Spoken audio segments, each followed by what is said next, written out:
So now we are live and welcome everyone, and we are on time. We're on That time. is fabulous. So today we are going to talk about the 360 feedback done right. Right. Hazing and I, we had a superb discussion where we thought, oh, we forgot to talk about that at our last show or interview and talk. And we wanted to dedicate some time to it because I've seen it done in so many wrong ways for myself, but also within corporations. And I think that you too, Heising, you did it also. I mean, you experienced also some some surprises, right? Yes. So for those who didn't watch or didn't join us last time, it was about how to shift potentially harsh, unfair performance discussion or feedback for growth. So we had an amazing discussion, and in hindsight, oh my gosh, we didn't talk about 360 feedback, which is Mhm. broader than performance discussion, but hugely important for development. Right. And today we thought we want to keep it short and sweet, Yes. that we speak about three topics. Yeah. The principles are the logistics to make it Hmm. right first. Secondly, would be about who and how should it be done, or with whom and how should it be done to make it right. And the Yeah. third one, which I think is really important so that it becomes a two-way street, is the transparency. Yes. So, Haizing, do you want to kick off? Okay, so let me introduce myself. It's 8:30 in Toronto. It's bright and early, but there are a lot of women leaders, aspiring leaders, who wake up early and set their weekend for their planning. So I'm hoping that a lot of people will join us. My name is Hee Seung Han, and I'm a next generation women leadership coach, and I am corporate turned high performance coach as well. So what that means is I'm passionate about helping women grow their network and amplify their opportunity for their professional as well as personal lives. Okay, and well, let me introduce myself very briefly. I'm CEO, former CEO who turned into a C-suite coach, and my passion is really about, from an employer perspective, is to bring more female energy to the C-suite and to the board, and also from a client perspective, it's not about only the career trajectory, it's also about how can you speak so that the C-suite recognizes you amongst as a peer amongst them, and so I'm working on that with my clients, and we have a lot of fun doing so. So now let's go back now to the 360 feedback feedback done right. When it is about the principles, can I maybe start what I Yes. see as an employer? But I mean, Heising and I, we are both former managers and leaders, so we have both experiences from the employer side, but also the employee side. I think that the 360 feedback, the principles which should be done is when you decide within the corporation, okay, what is your next objective next year to achieve, or with an initiative, what do you want to achieve? It's always good that you're looking who would be in it, that in the 360 feedback, so that you will be helped and will be Hmm. supported to reach that goal. Often, what I see is that the 360 degree feedback is applied within corporations, and your boss tells you, okay, choose maybe three or seven people max, or five people max. Don't ask them too many questions, and go ahead. Hmm. Then you're standing in the rain, aren't aren't you? What is your Yeah. experience? It's so true because my experience of providing 360 feedback and receiving in the past, people are actually concerned. So 360 is supposed to be one of the best opportunity you can have for your development, but inadvertently, managers are human. So especially when 360 is done closer to formal performance appraisal discussion, Mhm. that gets turned into or incorporated into performance discussion. So people are actually quite concerned. What's the purpose of this feedback being used for me? Because everybody says it's for the development discussion. But I've Mhm. seen so many times it's not necessarily used for the development. It's actually used for more negative purposes. So what happens is people are not choosing the feedback givers properly. They cherry pick people. They only choose people who are going to give them positive feedback, which is not the intention of the feedback 360 feedback program. Yeah, that is true. I think it is really the 360 feedback degree feedback is really there to complete the performance discussion when it Yeah. should be in fact a development tool. But it is always tied with the performance discussions, or usually, which is Right. done between your manager and yourself. And the thing is, if you have if you have only, let's say, 3 or 5 people, it's pretty difficult to have a Yeah. really 360 feedback, because you need to have your manager. Usually you never necessarily go up your or above your manager. You have maybe one peer and one Yeah. person below, and maybe also HR. So it is kind of, I find, how shall I say, the promiscuity is too big, and it is not really used properly. So maybe let's dive into maybe who should be participating and how it should be done. What would you suggest? Well, I'm a researcher by trade, so the way 360 is structured, it's not quantitative by any means. Even if it's done really well, and you have about 10 people giving you feedback, which rarely happens, the it's qualitative in nature, so that makes it difficult. And then a person who actually aggregates and synthesizes information, the ability of the person who does reporting and having a discussion is hugely important. And I don't necessarily think that average people manager or HR person is has ability to actually come up with the core messages and Mhm, deliver it in a way that is encouraging. mhm, So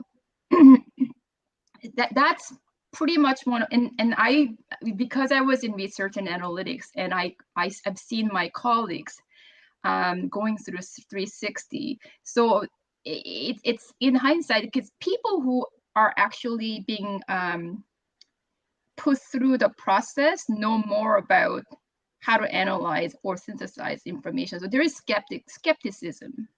I think mhm. number one thing is there's skepticism in terms of the instrument is not designed properly. But even that set aside, a person who is doing the reporting and being the messenger, and what is the real purpose, the goal of doing it for this person. That is interesting, because it means that basically, um,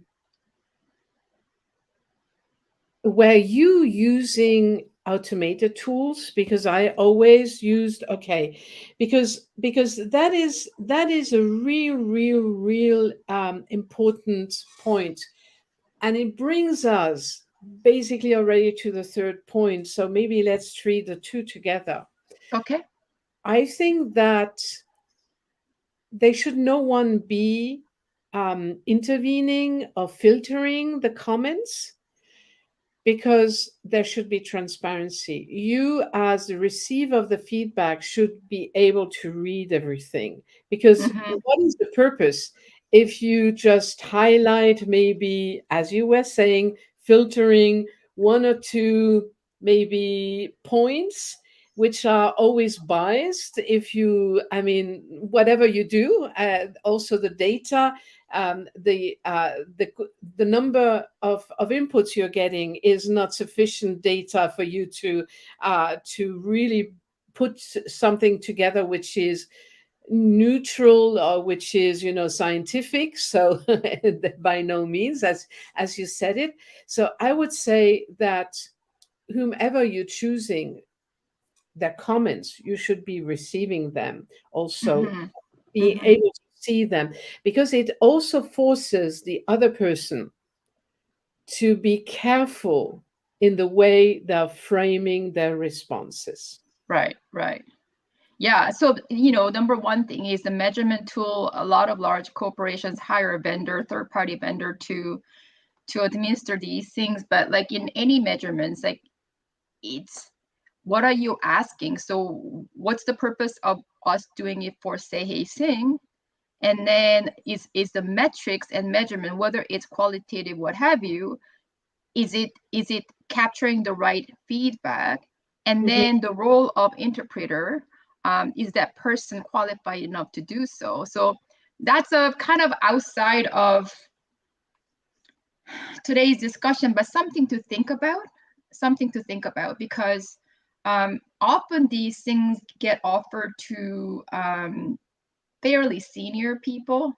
I mean, ideally, 360 should be available to anybody across wide or vertically within the organization. But because it takes such long time and it's a lot of resources, like I've never seen this being done at like manager level, which is the largest cohort of the organization that you have to actually do this. It's usually offered at a very senior people. But that's set aside. There should be more availability to people, larger group of organization, to make it successful tool. Mhm. But I would say, well, I'm coming from an industry which is human resources oriented. So Mhm. our managers had that at their level, which shows again that the practice of when to use the 360 feedback is not commonly done in the same way.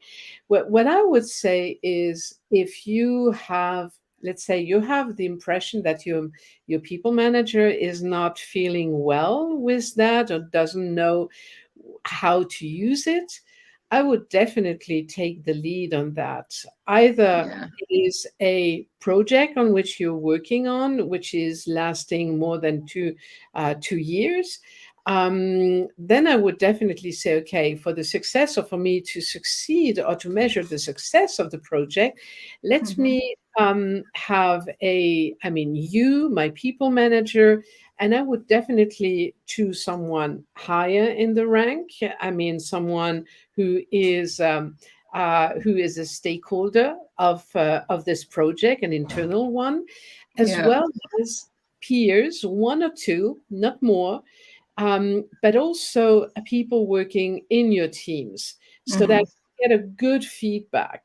And the same applies also when you are team leader within the organization, or manager, to know how people are perceiving you. How are they feeling good with you? Are you helping them out? And for me, it is also about not only the 360 feedback, which is usually framed or measured in a corporate or enterprise wide way. It is also about the additional questions that you can ask them to measure you, or to measure the quality of the work Yeah. that you're providing. So I would really try also, because it is, if we want it or not, it is always tied to performance discussion. I would definitely tie everything so that it can really contribute to the performance discussion of yours. Yeah. Do you Yeah. agree Yeah, with I that? agree. Yeah. So, Yeah. so how I think would you see that it works? I mean, we talked about the who. I dived into the how a little bit. I'm sorry for that. I was a little bit talkative. I had too much energy. Where would you see what is important? Because then now we can maybe also tie in the transparency aspect of it, because this is Yeah, a I think that's a good point. I'm one of the biggest thing that I think, Catherine, you and I talked about it and agreed on is um, the role of giver, feedback giver. So say I am giving my feedback to Catherine for her 360, and there should be what I could do. So, hey, Catherine's overall really good to work with, and good leader, whatever it might be, but there is something that could improve. And if I provide that feedback with Mhm, best of intention, and then there should be a part that asks me my role, my involvement over the next 6 months or year in terms of what I can do differently to help Catherine grow, because it's people relationship, and it's easy for anybody to give feedback, positive, neutral, and negative, to another person. But a lot of times it is your way of dealing with Catherine that makes Catherine to react certain way. So the really most important thing, why are we doing the performance review or 360 feedback in large organization? The reason why I believe is we want to make sure that people are aware of how they're performing, how they are interacting with other people. mhm, And if there is an area of, job well done, we celebrate that. But also, if there is something that you could do better based on your peer or your manager, your direct report's response, then we help you set the goal and metrics to actually help you improve on that in that area. But it's people relationship is two-way street at a minimum, right? And it's mhm. dynamic. So the feedback giver, hey, that's a great feedback casing for Catherine. And then I have to be asked, what would you do differently to help Catherine do a better job in that area that you're proposing? Because that is never done. And it is so critically important, because then people are going to think twice about things, and then they're going to have real ownership in helping Catherine. So therefore, my relationship, the quality of my relationship with you improved tremendously, and the work we do will be that much more meaningful. How would you first, I mean, feedback from my side, this is a tremendous important a point that you're highlighting. I mean, this is not a one-sided lane, this is Yes. a double lane, and it is about this is all about helping out each other. What would you suggest, Heising, so that would you say, okay, Heising can give me feedback, but how can you make sure that it becomes a double lane? So I'm going back to the a designated person who's an interpreter of all these feedback. So in my case, people just fill out their people just give feedback in an automated system, and it gets aggregated, and then often the manager or manager and HR have that discussion with 360 recipient, Hmm. right? But there is seldom additional check and balance. Like, so I've given a lot of feedback to my colleagues or my leaders for 360, and nobody ever came to me like, can you clarify what you mean by that? Which Hmm. is not right, right? Because it's very qualitative. So you have to kind of have a check. You have to understand exactly what I mean about what I said to Catherine. I've never ever contacted for additional clarification. That's not right. And then if, say, there's a third party who is going to share that information with you, if you're the recipient and I'm the giver, one of the givers, we don't all have to be in one room. It's not necessary. However, there should be the person who's doing it. It could be a coach, or it could be an HR person. It could be a third party person, has to ask me, what are you going to do differently? And there should be an accountability on my part, and it has to be measured. Because what's the point of measuring something unless you're going to come back and revisit? Because 360 is just done, one and done, that's it. Right. But Right. done right always has to be, we're going to check back with Catherine 6 months from now or a year from now. And at that time, the feedback giver has to be contacted again. And did you notice anything differently? Have you done what you said you're going to do to help Catherine? So how is it different now? And I think that it doesn't necessarily need to be a third party. It can be also the manager themselves who Yeah. are reaching out to the, let's say, if I'm asking, I'm saying now, if I'm asking Caroline or Peter to give me some feedback, that the manager goes to Caroline and Peter and tell them, okay, Catherine is going to reach out to you. And by the way, what can you do to make sure that Catherine will be successful? Because Yes. it really then also, first, I think it makes the management role or the people management role way more attractive, more Yes. interesting. You're Yeah. opening up the dialogue with people maybe outside of your direct reach. And it really fosters the communication within the company. But I mean, whatever way we are choosing, or you decide to choose on how to make the 360 feedback performant and successful, I think that the transparency element and involving the other people who will be participating at the feedback and them helping the person to become more successful is Mm-hmm. definitely and most, I mean, is really a crucial aspect, which is being overlooked by, I would say, 90 to 95, even 98% of companies. Yeah, absolutely agree. Because I don't think there are clear guidelines for managers who are going through this performance, the 360 feedback for their direct reports. So they don't know what to do. They're Mhm, not coached to do it right. And mhm, then, as you said, there is follow-up that's missing. We just have one debrief session in terms of what this means. But then the person who's receiving it is just left hanging there. They don't mhm. know what to do next, and there's no follow-up to it.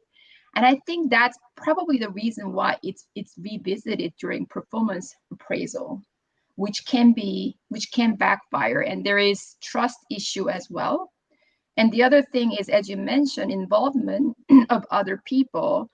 I used to be in customer experience and getting client experience to improve, to pass it on to employees so they can actually improve their performance or service elements to make things better. So we call that customer experience measurement. But it's the same thing in this context. When company co-creates something with clients or customers, there is a whole lot more engagement, involvement, and there's a better outcome. So same principle applies to 360. So when you involve somebody who's providing feedback, and I think because a lot of HR system is all about, oh, it's confidentiality. So don't worry, you can be very transparent. You can provide all you think, like what you really think about Catherine, without being Catherine knowing about it came from you. So people do that, thinking that is actually making givers feel comfortable enough to provide good feedback. But what Catherine and I are saying is that is very limiting view, Mhm. because it's not to reprimand somebody, it's not to tell somebody they did something wrong, it's for development. So it Yes. actually, there should be transparency between who gave and who received, and Yes. then there should be process for those two people to understand each other and help each other to grow. So it's more transparency than confidentiality in this, Oh, yeah, con- respect. confidentiality is, how should I say? It's a nonsense because it just creates or contributes to create an environment where you don't feel safe. Right. So I would even say call a bad thing a bad thing. It is putting the 360 feedback and under the umbrella of confidentiality is crap. Yeah. Seriously, because I think that what you highlighted, the trust issue, people don't feel safe, and that was maybe okay in 20 years or 15 years ago, but it Yes. is no more. Today, Yeah. it's about collaboration. It's about being authentic on one side. It is about understanding the others. It is about also to know where and how you can pivot. And I think that the 360 feedback can be used very efficiently if you want to also transform the culture of the company or of a business or division, that you're working all together. How can we help each other out to pivot, to change, to feel also safer? So there can be so many aspects of a business which can be tied into a 360 feedback, but it requires that management takes it seriously and plans also for it, because it cannot be a, how should I say, almost like a one-off exercise that you, Heising, do in your corner with your team, and that I, Catherine, does with on my side. It needs to be coordinated in a certain way. And yes, I know it's going to take again some time, management time, and it's always the same discussions. So why not planning ahead, saying or putting the rules together? How many Yes. people? What, in which direction do we want to move? Do we want to change the organization? Do we want to change the culture? And that we put one or two of these questions everywhere, but it must be done in a consistent way. So Yeah, I that, mean, in an ideal world, you just use two words that are really, really precious, because it has to be continuous process, and it's for collaboration. It's not one and done. mhm, So in an ideal world, there shouldn't be any performance discussion appraisal. It should mhm, be always ongoing 360 feedback. yes, And that wouldn't it be ideal? People talk about these things at least on a monthly or quarterly basis. And it's not like media review and year end and let's see where everybody falls under the bucket and how we're going to compensate them with variable compensation metrics. Like that is so very, very fear driven. You made it or you didn't make it, and then it's a zero sum game. Everybody's jockeying for that top level to get the best bonus. It is not, it shouldn't be like that. I think we're like, you and I are both very passionate about how do we just change the large corporation, their structure and their culture. People trust each other and we collaborate, and it is always ongoing process. yes. So so yeah, there's lots that has to be underlying structure in order for this to work. But I think it's possible. It really is possible. Yeah, it is. It is. And, I would say that we have now given enough of food of thoughts for today. Yep. This should be a quick one and an efficient one. It will be Heisings and I last discussion, not because if we don't want to talk together, but around this topic, because I think that Heising and I will want to explore some other avenues also, which we would like to share with you. And so, I mean, I would love to thank everyone for being with us. Shoot your feedbacks, We'll see how we can incorporate them also in what we are currently doing. And yeah, I mean, it has been a real pleasure to explore this side of the career together with you, Heising. I mean, really. Yeah. It's been a pleasure, and I look forward to bringing like version 2.0, the Catherine Hastings version 2.0, and that would be something that people can implement instead of just listening to us. So we're really excited about that. Yes, yes. It will be slightly different for each of us, but we want to continue to see how we can serve Yeah. you first. I mean, the best, but also how we can help out each other. And see, we talked about collaboration, we talked about pivoting, we talked about how to move forward, evolve, and in this spirit, we want to, Heising and I, we want to continue to collaborate. Okay, so thank you everyone who's been following us. People in Europe, people in North America. It's Saturday. Hope you have an amazing weekend. Absolutely. So I will be ending now the broadcast. So see you soon again. Thank you. Bye bye. Bye bye.